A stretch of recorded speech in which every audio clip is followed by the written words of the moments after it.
को हम बहुत श्याम हैं, मैं एक से अनेक हो जाऊं। परमात्मा एक से अनेक होने का विचार किए तो उन्होंने काल, कर्म और स्वभाव को स्वीकार किया।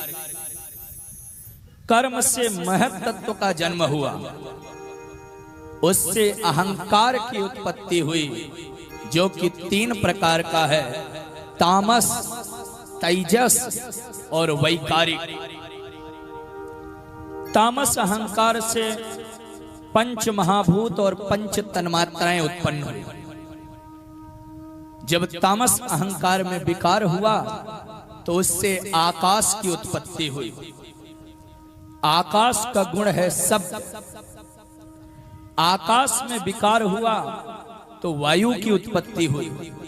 वायु का गुण है स्पर्श। वायु में विकार हुआ तो अग्नि की उत्पत्ति हुई, उसका गुण है रूप। अग्नि में विकार हुआ तो जल की उत्पत्ति हुई, जल का गुण है रस। और जल में विकार हुआ तो पृथ्वी की उत्पत्ति हुई। तत्र गंधवती पृथ्वी, तर्क संग्रह में कहते हैं पृथ्वी का गुण है गंध। लेकिन पृथ्वी के अंदर शब्द, स्पर्श, रूप, रस, ये चारों गुण पृथ्वी के अंदर आ जाते हैं। तेजस अहंकार से 5 ज्ञानेंद्रियां और 5 कर्मेंद्रियां, हाथ, पैर, आंख, नाक, कान, जिह्वा, रसनेन्द्रिया और मलमूत्र द्वार, ये 10 इंद्रियां उत्पन्न हुई।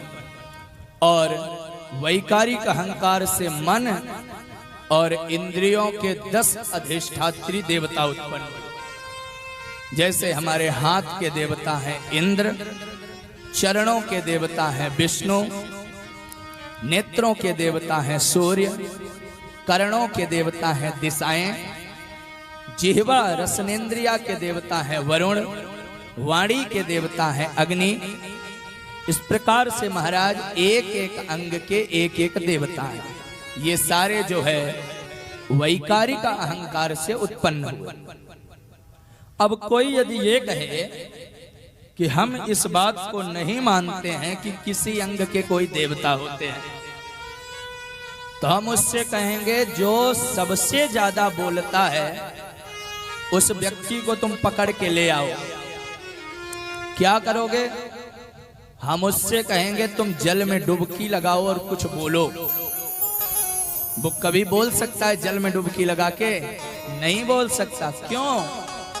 क्योंकि वाणी के देवता हैं अग्नि, और जल के भीतर कभी अग्नि काम नहीं करती है, इसलिए कोई नहीं बोल सकता। लोग कहते हैं महाराज गुलाब जामुन देखे तो हमारी जिह्वा में पानी आ गया। जिह्वा में पानी क्यों नहीं आएगा? हमारी रसनेन्द्रियों के देवता वरुण हैं, तो जिह्वा से पानी नहीं आएगा तो क्या नाक से पानी आएगा? हमारे हर एक अंग के देवता